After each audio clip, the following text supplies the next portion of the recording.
Bonjour tout le monde, j'espère que vous allez bien. Cette semaine, une émission spéciale qui sort un petit peu de l'ordinaire, sachant que nous allons faire un retour, Olivier et moi, sur la keynote d'Apple ayant eu lieu le 12 septembre dernier. Donc, nous allons effectuer le retour sur la keynote sous forme d'une discussion animée d'environ une quarantaine de minutes. Donc, pour ceux qui souhaitent en apprendre davantage sur l'accessibilité des nouveaux produits présentés, ce sera le moment. Bonne écoute!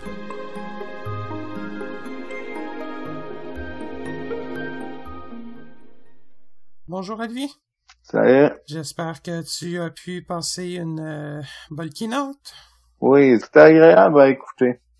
Effectivement, beaucoup de nouveaux produits, c'est assez intéressant effectivement à écouter. Je pense qu'on pourrait peut-être débuter par un petit tour de chacun de ces produits-là. Si on commencerait peut-être par l'Apple Watch. Oui, en fait, c'est ce qu'ils ont annoncé en premier. Donc, une Apple Watch 4G. Oui, effectivement, avec la possibilité maintenant de ou de ne pas mettre selon les modèles, tout dépendant si c'est une watch qui supporte la carte SIM ou non. Donc, d'insérer effectivement, en fait, pas d'insérer, d'activer la montre avec un fournisseur mobile, donc avec une carte SIM virtuelle. Et qu'est-ce que ça va nous permettre, la montre connectée directement à Internet? Ben, on va pouvoir, par exemple, admettons qu'on est en train de marcher sur la rue, notre iPhone est chez nous, on veut faire un appel, on va pouvoir le faire. Ou encore, écouter Apple Music directement sur la montre, sans voir notre iPhone. Effectivement, donc plus besoin de traîner les deux appareils, à moins d'un cas de nécessité extrême. Donc, tout va être effectivement intégré dans le petit boîtier de la montre. Très intéressant, en effet. Les deux fournisseurs au Canada, en tout cas pour le moment, c'est sûr que plusieurs rumeurs restent encore à confirmer à l'heure actuelle. Ce serait Bell et TELUS, donc les deux fournisseurs qui accepteraient la carte SIM virtuelle, sachant que ça va être activé probablement avec un numéro. Et à date, avec les recherches que certaines connaissances ont effectuées, on parlerait d'un 5$ additionnel au forfait. Donc, franchement, plutôt pas mal. Je voudrais aussi ajouter que Siri va pouvoir parler indépendamment de VoiceOver. C'est-à-dire que VoiceOver parlait à la place de Siri, vu que pour les voyants sur l'Apple Watch actuel, Siri ne parle pas. Si VoiceOver n'est pas activé, là, Siri va pouvoir carrément parler. Donc, pour les personnes malvoyantes qui n'ont pas un accès facile à l'écran, surtout qu'évidemment, l'écran de la Watch est petit, on se le cachera pas. Effectivement, nouveauté particulièrement intéressante de ce côté-là. Sinon aussi, côté appel téléphonique, ça a pas été présenté dans la keynote de hier.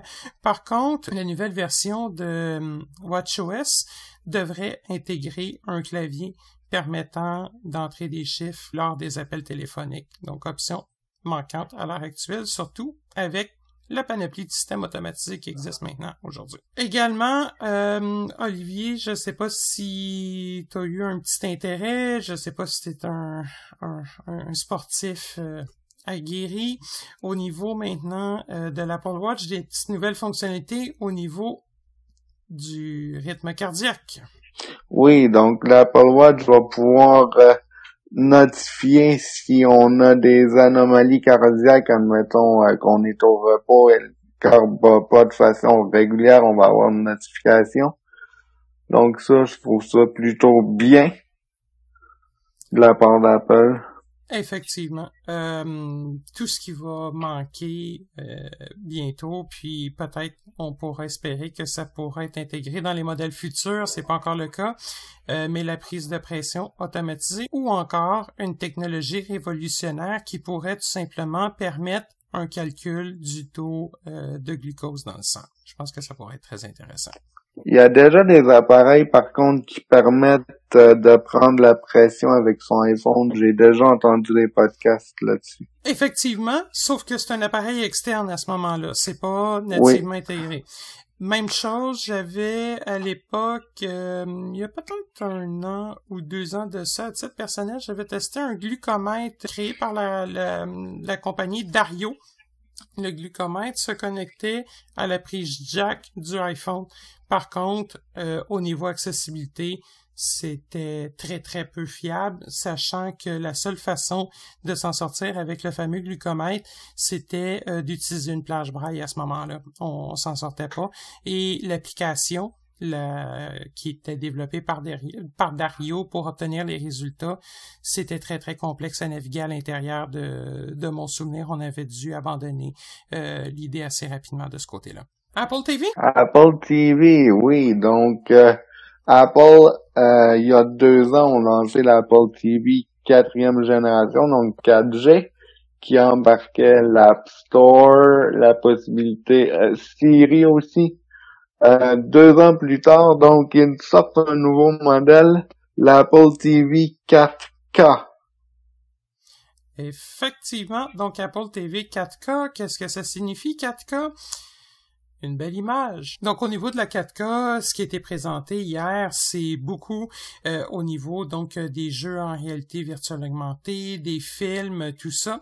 Donc pour les personnes qui ont une basse vision ou qui ont une bonne vision résiduelle, donc ça peut être intéressant. Par contre, du côté de quelqu'un qui est en cécité ou qui a une faible perception lumineuse, l'intérêt est plus ou moins grand de ce côté-là. En tout cas, personnellement, je peux pas dire que un écran 4K c'est très intéressant. Disons qu'il y avait beaucoup plus de nouveautés l'année passée sur les Apple TV 4G par rapport aux Apple TV de cette année en 4K. Le seul point positif peut-être de l'Apple TV 4K, mais encore là, je comprends pas pourquoi il donne autant de puissance, c'est que elle embarque le même processeur que l'iPad Pro. Donc beaucoup plus vite.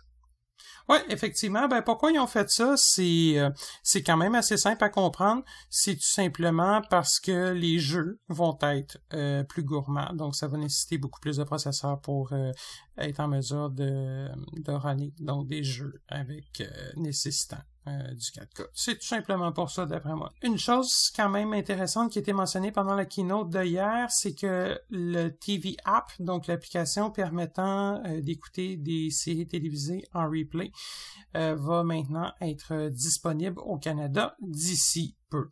À noter que on n'a pas beaucoup d'informations à l'heure actuelle à savoir si ça va être disponible sur l'Apple TV 4G. Il y a de fortes chances que ça le soit, sachant que ça le sera sur les iPhones existants. Donc, d'après moi, effectivement, les Apple TV 4G vont le supporter. D'autant plus que les Apple TV 4G aux États-Unis le supportent déjà à l'heure actuelle. D'autres choses sur l'Apple TV? Le support du braille arrive. Oui, c'est vrai, effectivement, avec la nouvelle mouture de tvOS. Donc oui, ça pourra effectivement être intéressant pour certains utilisateurs. Pourquoi effectivement ne pas contrôler un afficheur braille? Pourquoi ne pas contrôler une Apple TV à l'aide d'un afficheur braille? Ouais, ça va être à tester, peut-être à démontrer dans un futur podcast. On pourra revenir sur le sujet. Passons au iPhone. Ouais, donc il y a eu pas mal de nouveautés concernant l'iPhone. On a eu 3 nouveaux modèles d'annoncés. iPhone 8, iPhone 8 Plus et l'iPhone X ou 10, donc appelons-le comme on le souhaite. Je pense que c'est beaucoup plus appelé iPhone 10 pour le moment. Pourquoi? Tout simplement pour les 10 ans de la sortie du iPhone, donc du premier iPhone, ça fait 10 ans. Donc c'est sorti pour ça. Côté processeur? Côté processeur, on a une A11 Bionic, donc c'est comme ça qu'ils l'appellent. Ça va permettre entre autres la recharge sans fil. Donc dans les endroits qu'ils supportent, on pose l'iPhone et ça se recharge sans avoir besoin de brancher un câble Lightning. Effectivement, puis non seulement dans les endroits qu'ils supportent, et il y a plusieurs chargeurs, donc tous les chargeurs sans fil commerciaux, donc beaucoup de modèles faits par, entre autres, Belkin, Mophie, vont être compatibles avec la nouvelle recharge sans fil du iPhone 8, 8 Plus et 10. Donc, ce sera possible. Pour ceux qui connaissent l'Apple Watch, ça va être similairement donc le même principe que l'Apple Watch. Donc, tout simplement, une espèce de plaque à induction. Attention à ne pas mettre l'appareil sur une cuisinière. J'ai connu certaines personnes qui ont mis des iPhones au micro-ondes pendant la saison Pokémon Go l'année passée. Et ce n'est pas un conseil à donner. Bref, donc oui, effectivement, c'est une espèce de petite plaque à induction. Tout simplement, l'iPhone pourra être déposé sur la plaque. Évidemment, c'est magnétique et ça pourra permettre la recharge de la batterie de l'appareil. À noter que pourquoi c'est maintenant possible de recharger par induction le téléphone, c'est tout simplement parce que les nouveaux modèles de iPhone disposent d'un arrière. Donc, autant le devant que la face arrière vont être designés en verre. Donc, terminé l'aluminium. Je trouve ça plutôt dommage au niveau de solidité, tu sais. Plus fragile. Effectivement, moi aussi, côté solidité, j'admets que j'ai des petits doutes là-dessus. Je voyais tout à l'heure quelqu'un ce matin sur un forum qui disait « Bah, c'est pas très grave, à l'époque des iPhone 4, des iPhone 4S, quand la coque était en verre, on pensait même pas à mettre d'étui là-dessus. » Moi, personnellement, j'ai toujours mis un étui, sachant que j'ai été très chanceux en plusieurs années que j'ai utilisé un iPhone. J'en ai jamais échappé un par terre. Oui, échappé, mais jamais au point d'avoir explosé un écran. Par contre, j'en ai déjà vu des téléphones avec l'écran complètement explosé et franchement, c'est pas beau à voir. Surtout avec la technologie qui reste derrière ou qui reste implantée dans le téléphone. Maintenant, changer un écran, c'est pas si simple que ça. Et probablement que ça sera pas si simple que ça de changer la plaque arrière, surtout avec la technologie de recharge induction. Surtout aussi que le prix des iPhones, les iPhones ont augmenté de prix si on les compare au iPhone 4 puis 4S, donc raison de plus pour faire doublement attention. Radicalement, en effet, les prix sont rendus très élevé, en effet, comparativement surtout à un iPhone 3GS ou 4 de l'époque. Effectivement, les prix ont beaucoup augmenté. Au niveau de la recharge par induction, faut pas oublier quelque chose. Ça va nécessiter un rajustement de la part des fabricants d'étuis, sachant que probablement que ça va être terminé les gros étuis Otherbox avec un caoutchouc derrière permettant de bien protéger. Moi, je me doute à une restructuration ou à un redesign complet des étuis actuellement disponibles sur le marché. Au niveau, sinon, du capteur d'empreinte, c'est toujours présent. Donc, l'iPhone 8 dispose toujours du capteur d'empreinte. On va parler donc de la technologie de reconnaissance faciale un petit peu plus tard. Mais pour ceux qui sont nostalgiques du capteur d'empreinte, effectivement, ce sera toujours présent. Ce qui, d'ailleurs, est mon cas. Oui, donc Touch ID, vraiment pratique. Vraiment agréable à utiliser. Je voudrais juste terminer pendant qu'on parle de recharge sans fil. Je sais que tu l'avais noté plus loin, mais les AirPods vont avoir un nouvel étui vendu optionnellement qui va permettre tout simplement une recharge sans fil, donc comme les nouveaux iPhones. Effectivement, puis tant qu'à parler de recharge sans fil, Apple va également lancer un accessoire début 2018 permettant la recharge de plusieurs appareils. Donc, tant au niveau justement des AirPods avec leur nouveau boîtier que des Apple Watch et que des iPhones acceptant bien entendu la recharge par induction. Si vous disposez d'une des premières Apple Watch qui ont été commercialisées, donc celle de 2015, mais aussi celle de l'année dernière, vous allez pouvoir utiliser la borne AirPower pour recharger votre Apple Watch également. Donc, pour les utilisateurs, ça pourra être un produit particulièrement intéressant à acheter et à mettre sur une table de nuit. Autre point intéressant pour les utilisateurs ayant une limitation visuelle, bon, bien entendu, on a eu une grosse partie de la keynote pendant laquelle on a pu entendre parler de l'écran qui était magnifique, fantastique et d'une qualité extrêmement remarquable. Donc peut-être effectivement certaines personnes seront heureux de pouvoir tester cet écran. De notre côté, tant de mon côté que du côté d'Olivier, c'est certain que l'écran, de même que la caméra photo permettant là, de faire des autoportraits, c'est plus ou moins pertinent de notre côté et du côté de tous les braillistes et des utilisateurs de lecteurs d'écran. Par contre, effectivement, c'était une très grande partie de la keynote. Par contre, de notre côté, au niveau accessibilité, de meilleurs speakers que l'iPhone 7. On se rappellera que l'iPhone 7 disposait de haut-parleurs stéréo. L'iPhone 8 dispose de la même chose, par contre, de haut-parleurs pouvant jouer d'une meilleure qualité avec beaucoup plus de volume et également intégrant beaucoup plus de bass que les haut-parleurs présents dans l'iPhone 7. iPhone X ou 10, Olivier?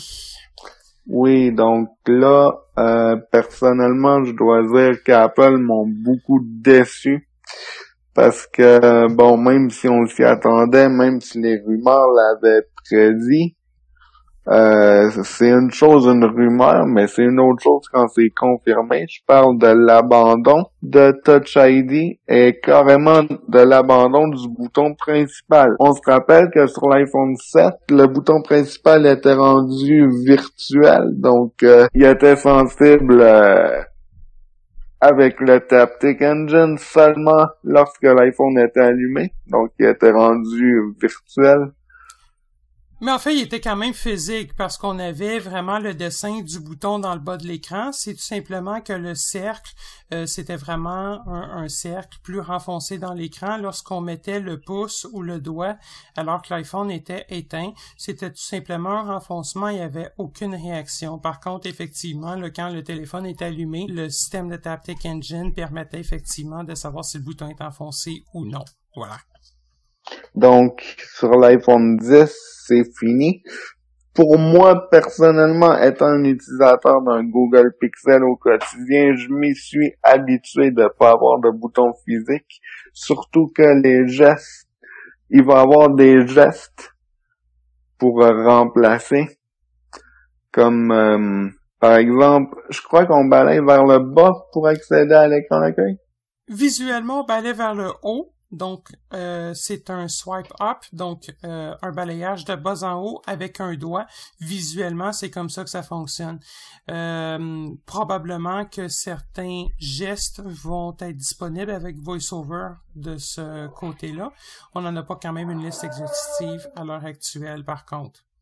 Et je me demande comment on va faire pour activer VoiceOver pour les premières configurations. C'est un triple clic sur le bouton d'alimentation du téléphone. OK.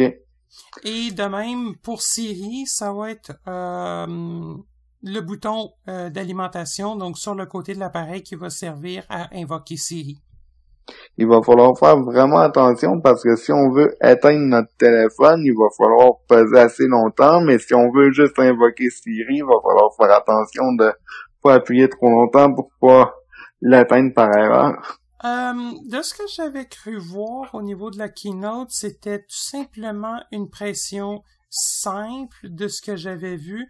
J'ai l'impression que le verrouillage, en tout cas du côté utilisateur voyant ou utilisateur qui ne requiert pas d'aide à l'accessibilité, la façon que ça va fonctionner, c'est que le téléphone va se déverrouiller lorsqu'on va le soulever, lorsqu'on va le regarder. Et parce qu'on va parler un petit peu plus loin là, de Face ID avec tout ça. Et dès que le regard va s'en aller, le téléphone va se verrouiller. Donc, la façon que ça semblait fonctionner, c'était tout simplement un appui court sur le bouton. Là, c'est certain que du côté VoiceOver, des gestes différents ou des combinaisons risquent d'être différentes. Mais effectivement, il va falloir faire attention, sachant que même déjà à l'heure actuelle sur les Apple Watch, le bouton sur le côté, on se rappelle que des fois, le bouton permettant d'éteindre la watch peut servir également si on le tient trop longtemps, on n'est pas attentif, ça peut lancer le mode SOS. Donc un petit appel au 911 et un envoi, un message donc à tous les contacts indiqués en cas d'urgence. Donc c'est pas des fois très très agréable d'avoir à se ramasser avec le 911 comme ça, surtout en plein milieu d'un party. Bon, et surtout à cause des frais de dérangement aussi. Ouais, non, ben effectivement, dérangement. Quoique là, pour le moment, il n'y a pas... en tout cas, moi, ça m'est déjà arrivé. J'ai pas eu de frais pour le moment causés par ça, mais oui, effectivement, ça risque fortement d'arriver... En effet, oui, prochainement, ça m'étonnerait pas, en effet. Donc, ça va être à suivre au niveau là, de l'accessibilité pour tout ce qui est gestuel au niveau de VoiceOver. Dès qu'on va avoir une unité de démo, c'est certain qu'on procédera à l'enregistrement d'un podcast pour vous en dire un petit peu plus de ce côté-là. Qu'est-ce qui est intégré en supplément sur les iPhone 10? C'est la possibilité de déverrouiller à l'aide du Face ID. Donc, tout simplement de la reconnaissance faciale, l'empreinte digitale est remplacée par la détection du visage. Comment ça va se présenter pour les personnes aveugles, tout ça? Ben, moi, je pense que ça va être difficile, surtout comme quand j'essayais de la configurer tantôt sur mon Pixel, parce que le Pixel la supporte, c'était pas évident. Il disait gardez votre menton dans le cercle et puis tout, donc j'ai vraiment hâte de voir, point de vue accessibilité, comment tout ça va fonctionner, surtout que, comme Alexandre l'a dit, Touch ID n'est plus là. Donc, Apple Pay et tout ce qui fonctionnait avec Touch ID, donc tout ce qui permettait de s'authentifier pour faire des achats, tout ça va être avec la reconnaissance faciale. Donc, moi, je me dis, on fait un pas en arrière dans le sens où, si les non-voyants ne peuvent pas se servir de la reconnaissance faciale, moi, j'ai pas été capable de la configurer à date sur mon Pixel, ben, on va être comme au temps de l'iPhone 4 ou l'iPhone 5, on va être pris pour rentrer un code pour déverrouiller tout le temps. Donc, la sécurité va être moins là pour nous. Ben, en fait, la sécurité va être là parce que si on se fait piquer le téléphone, ça va être quand même sécuritaire. Par contre, j'admets quand même déjà à l'heure actuelle combien de personnes que je connais que le code c'est 1234 ou 4411 ou 111111 ou 555 555 55 ou des trucs comme ça, sachant que il y a encore beaucoup de personnes qui ont de la difficulté à utiliser le clavier virtuel de l'iPhone. Donc, c'est ce qu'ils font parce que, tout simplement, ils mettent le doigt sur le chiffre et après ça, ils tapent un nombre de fois quasiment indéfini et ça se délogue. J'ai vu beaucoup d'utilisateurs puis c'est malheureux. Ou tout simplement qu'ils mettront pas de code. C'est certain qu'avec Touch ID, oui, les utilisateurs étaient plus enclins à mettre un code parce que c'était beaucoup plus facile de déverrouiller à ce moment-là. Mais en effet, si Face ID fonctionne pas bien, ou en tout cas pour le moment, c'est certain qu'on n'a pas vu le téléphone, sachant que seulement les précommandes vont commencer à la fin du mois d'octobre. De ce côté-là, du côté de Face ID, j'ai fait également des tests sur un Pixel à l'heure actuelle. Ça risque de pas être la même technologie. De mon côté, j'ai été capable d'effectuer la configuration sur le Pixel. J'ai fait différents tests, effectivement, tout à l'heure avec le Pixel au niveau de l'utilisation de Face ID. Dès qu'il n'y a pas de lumière, dès que la pièce est sombre, personnellement, j'ai aucune perception lumineuse, donc à domicile, pourquoi dépenser de l'électricité? Moi, je ferme les lumières. Je sais que il y a des personnes qui vont dire « Ah, ben, c'est préférable de laisser les lumières ouvertes », mais personnellement, moi, je les ferme quand je suis tout seul, j'en ai pas de besoin de toute façon. Avec le Pixel, ça fonctionnait pas.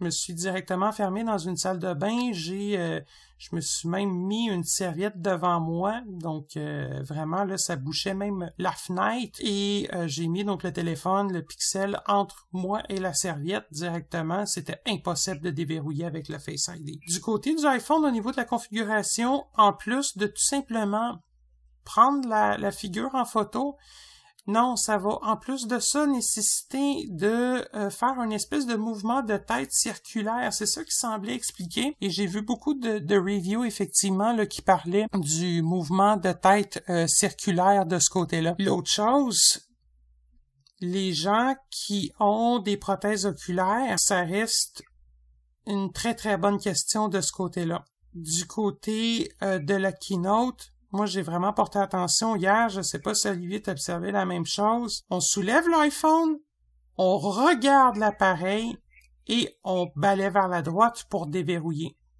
Oui. Ouais, exactement.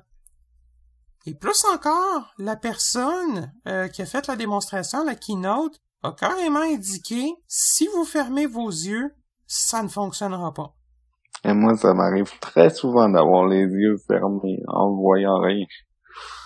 Effectivement, ça peut en effet arriver à plusieurs personnes de ce côté-là, ou pire encore, tout simplement, si t'as pas de point de repère au niveau lumineux, tu peux pas fixer un objectif, tu regardes où avec tes yeux? Ouais. C'est assez particulier de ce côté-là. Par contre, au niveau du Pixel, oui, j'ai fait le test tout à l'heure avec le face recognition du Pixel, donc la reconnaissance faciale sur Pixel. En se fermant les yeux, ça fonctionnait toujours. J'ai l'impression que Apple semble être plus capricieux. J'ai fait des petites recherches de ce côté-là. J'ai communiqué avec la ligne accessibilité tout à l'heure, sachant que Apple met à disposition des utilisateurs une ligne aux États-Unis spécifiquement dédiée à l'accessibilité, service offert exclusivement en anglais, évidemment. Donc, j'ai communiqué avec le service. Je leur ai demandé, est-ce que vous avez eu des informations sur l'accessibilité de Face ID? Comment ça va fonctionner pour les utilisateurs de VoiceOver? Oui, on n'a pas vraiment eu beaucoup d'informations parce que les iPhones sont pas encore rendus disponibles à l'heure actuelle. Ce qu'on sait, c'est que VoiceOver va être en mesure de guider l'utilisateur pour prendre la photo. OK. Qu'est-ce qu'on fait si la personne n'a pas de perception lumineuse ou tout simplement a des prothèses oculaires? Ah, on n'a eu aucune information là-dessus, mais d'après nous, ça devrait fonctionner. Ça devrait. Ouais, exactement. Ça devrait. Voilà. C'est exactement la réponse que j'ai obtenue. Voilà. Donc, je suis resté très, très perplexe par rapport à ça. J'ai questionné beaucoup de ce côté-là. Et il y a même pas, à l'heure actuelle, de réponse au point de vue de l'équipe accessibilité. Et ça, donc, c'est en date d'aujourd'hui. La date de l'enregistrement, sachant que le podcast va être mis en ligne plus tard cette semaine. À l'heure actuelle, on enregistre le podcast le 13 septembre. Donc, j'ai appelé le 13 septembre en fin d'après-midi, heure de l'Est. Et on n'avait absolument aucune réponse de ce côté-là. Et pire encore, quand j'ai mentionné à la dame au service accessibilité qui m'a répondu, est-ce que vous avez observé pendant la keynote que si vous fermez les yeux, ça ne fonctionne pas? Ah, je suis désolé, on n'a pas observé ça, je pense pas que c'est une réalité. 3 points de suspension. Dès qu'on va voir l'unité, c'est certain qu'on va essayer d'en trouver un rapidement. Ah, tu vas en acheter? Dès qu'on va être en mesure de mettre la main sur une unité de test, c'est certain qu'on va vous revenir dans un prochain épisode de podcast avec davantage de détails là-dessus. Ok, t'as l'intention d'en acheter un? Je vais probablement en prendre une unité démo, certainement pour faire des tests en effet, à savoir si je vais le garder ou non, mais une unité démo, c'est certain que je vais m'organiser pour en trouver un. Définitif. Moi, ce que je trouve qu'il aurait dû faire, c'est de laisser Touch ID puis de proposer Face ID un peu comme Google font puis Samsung font. Ils ont même une reconnaissance par iris là sur les nouveaux téléphones Samsung. Oui, exactement. Exactement. De laisser ou d'offrir le choix à l'utilisateur d'avoir les deux. Bon, c'est sûr qu'une reconnaissance de l'iris, c'est pas bon du tout pour nous. Non. Par contre, si la reconnaissance faciale fonctionne bien, sans nécessairement avoir ou sans que le téléphone ait à capter l'œil, sachant qu'encore une fois, je le précise, il y a beaucoup d'utilisateurs qui ont des prothèses oculaires ou qui ne peuvent tout simplement pas fixer l'écran ou la caméra du téléphone, ce qui est mon cas. J'ai personnellement pas de prothèse oculaire, mais j'ai aucune possibilité de fixer la caméra frontale du téléphone ou l'écran. J'ai aucune perception lumineuse, donc c'est certain qu'on oublie ça. Mais oui, effectivement, d'offrir le choix, quitte à ce que s'il n'y ait plus de bouton principal, il aurait pu le mettre au dos, tout simplement, comme c'est déjà le cas sur Pixel. Oui, donc sur le Pixel, le capteur d'empreinte digitale est carrément au dos. Au début, il faut s'habituer, mais quand on s'est habitué, ça va. Exactement. Moi, personnellement, je peux même pas dire que ça m'a dérangé, que ça m'a pris un temps d'adaptation. J'ai fait des tests sur un Pixel et j'ai fait des tests sur un téléphone LG G6 également. Puis franchement, bon, oui, les 3 premières secondes, ça a comme fait, ah oui, c'est vrai, faut mettre le pouce en arrière, ou limite, on peut programmer l'index. Mais ça s'est fait, je dirais, naturellement, d'autant plus que sur les téléphones LG, le bouton d'alimentation, c'est en même temps le capteur d'empreinte. C'est pas fait de la même façon sur Pixel, mais sur LG, si tu veux appuyer sur le bouton, ben, de toute façon, t'as pas le choix de mettre ton pouce là parce que c'est le capteur d'empreinte en même temps. Et c'est le bouton. Et ce qui est bien aussi sur le Pixel, c'est, sur le LG, il me semble que c'est comme ça aussi, c'est que t'as pas besoin d'appuyer sur le bouton de déverrouillage pour déverrouiller ton téléphone et ensuite mettre ton doigt. Tu mets ton doigt, ça déverrouille direct. Exactement. Même chose sur le LG, en effet. Donc, c'est ça. Donc, tout simplement, on met le doigt, pouc, et c'est terminé. Bon, l'iPhone a une similarité, surtout au niveau 6.6, 6.6 Plus et 7.7 Plus. Et là, bon, ça sera le même principe pour 8, 8 Plus et iPhone 10. On a la possibilité d'activer une option, c'est-à-dire dès qu'on soulève l'iPhone se déverrouille. Donc, en fait, pas se déverrouille, mais l'écran avec l'heure et les notifications apparaît. Donc, ensuite de ça, tout ce qu'on a à faire, c'est mettre le pouce.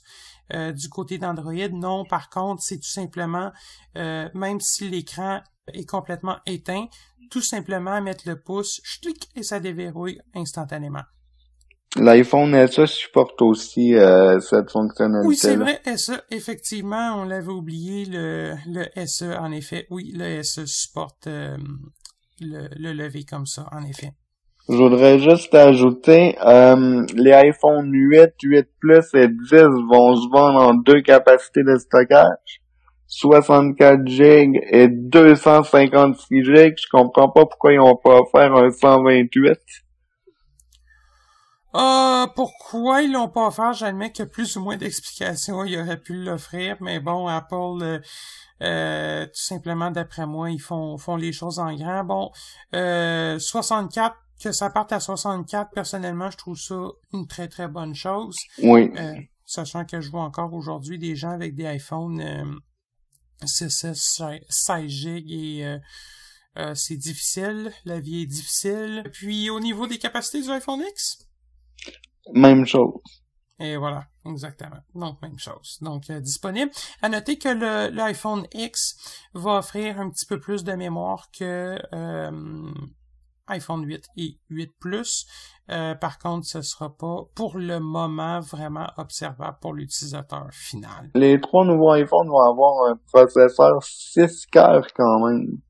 Oui, quand même, effectivement. Donc, j'espère qu'on va être bon pour une couple de versions d'iOS. Ouais.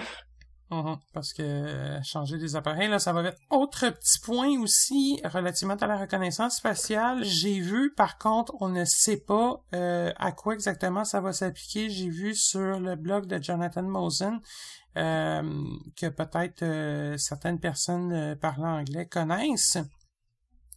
Qu'il sera possible de désactiver le fait que l'iPhone se base sur les yeux au niveau En tout cas, ça semble être au niveau de la reconnaissance faciale. Moi, j'ai un petit doute, sachant qu'également l'iPhone 10 ou X va également rester déverrouillé lorsque le regard va être en contact avec l'écran. Donc, l'iPhone va être en mesure de suivre le regard de l'utilisateur et donc va rester déverrouillé lorsque celui-ci va être regardé, va se verrouiller lorsqu'il ne le sera pas. Et moi, j'ai l'impression que l'histoire, justement, de la reconnaissance ou du fait de se baser sur les yeux dans les options d'accessibilité va davantage s'appliquer à cette option-là, donc la capacité de rester déverrouillé seulement lorsque le regard va être en contact avec le téléphone. Et peut-être que ça va s'appliquer aussi au niveau de la reconnaissance faciale. Peut-être que le contour de la face va être pris ou du visage va être pris tout simplement sans tenir compte des yeux, ce qui serait bon, quand même un petit peu bizarre, mais dans un sens qui pourrait peut-être rendre des services à certains utilisateurs qui ont des prothèses oculaires. Et donc, de ce côté-là, ben en fait, ça va être à vérifier si ça va être ça va s'appliquer à la reconnaissance faciale ou non et savoir de quelle façon ça va se passer pour les utilisateurs ayant une cécité complète ou porteurs de prothèses oculaires. D'autres choses, Olivier? L'iPhone 10 va être commercialisé à partir de 1 300 $, donc c'est énorme. Effectivement, il va falloir mettre la main au portefeuille. Et du côté des iPhone 8 et 8 Plus, ça risque d'être dans les prix environnants des iPhone 7. Est-ce que tu as les prix en dollars canadiens? En dollars canadiens, non, mais je crois que c'est 699 $ américains. Ouais, donc, effectivement, dans ces eaux-là, effectivement. De toute façon, ça, toute l'information est disponible sur la boutique Apple Store, donc c'est possible d'avoir les informations sur en ligne directement sur le site Apple Store via l'application mobile Apple Store. Et donc les iPhone 8 et 8 Plus disponibles en précommande ce vendredi, donc vendredi 15 septembre. Ouais, et pour les Apple Watch aussi, Apple Watch série 3. Ouais, donc, et je pense aussi pour les Apple TV du même coup. Ouais, je m'en rappelle plus. Ouais, je pense que c'est disponible. En fait, tout est disponible en même temps, mis à part l'iPhone X ou 10 qui va arriver plus tard, qui va être disponible en précommande à la fin octobre. Donc, je pense que c'est à suivre. Merci de votre écoute. Puis, on pourra vous faire une petite review quand on aura les nouveaux jouets en main. Ouais, ça va être plus toi qui vas les avoir parce que je pense pas que je vais me prendre un iPhone 10 pour... je vais rester avec mon Pixel, moi. Ah, bon, un fervent Android. Ben, c'est correct aussi, mais de toute façon, c'est bon de suivre l'actualité iOS. Ben, chacun nos systèmes d'exploitation, puis c'est correct aussi, quelque part.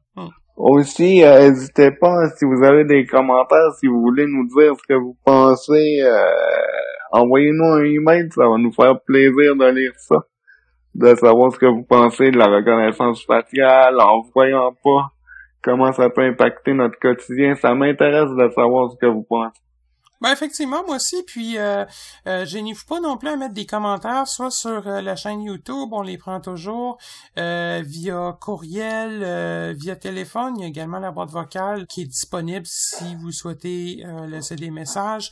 On a reçoit très très peu de commentaires à l'heure actuelle sur les podcasts, donc gênez-vous pas, ça peut être intéressant de discuter avec vous, même si vous avez des sujets, si vous avez des questions, on peut effectivement tout simplement intégrer votre question aux prochains épisodes et oui, tout à fait. Répondre aux questions certainement. Donc, téléphone, courriel, Facebook, Twitter également, YouTube. Bref, tous les moyens sont bons d'entrer en contact avec nous. Vous allez retrouver les coordonnées tout de suite après. Et ça fait toujours plaisir d'avoir des commentaires. Oui, on a écouté votre podcast, ça serait bien de retravailler ça, ou on a bien aimé telle ou telle chose. Moi, personnellement, ça me fait toujours plaisir de recevoir des commentaires des gens. Même chose également de mon côté. On attend vos commentaires et au plaisir d'interagir avec vous. Oui, au plaisir. Merci Olivier. Merci. À la prochaine. À la prochaine. Avant de terminer cette présente émission, je tiens sincèrement à vous remercier toutes et tous pour votre fidélité envers cette série de podcasts sur les technologies adaptées. Je tiens également à remercier notre fidèle collaborateur. À titre de rappel, je tiens à vous informer que Canadialogue n'offrira en aucun temps du support technique gratuit en lien avec des produits dont il est question lors de ces émissions et qui ne sont pas directement commercialisés par la Société Canadialogue. Si vous avez des questions, commentaires ou suggestions en lien avec cette série de podcasts, je vous invite à communiquer avec nous par courriel à l'adresse podcast@canadialogue.com podcast@canadialogue.com. Vous pouvez également nous rejoindre par téléphone au numéro sans frais 1-888-730-0003. 1-888-730-0003, le poste 555. Le poste 555.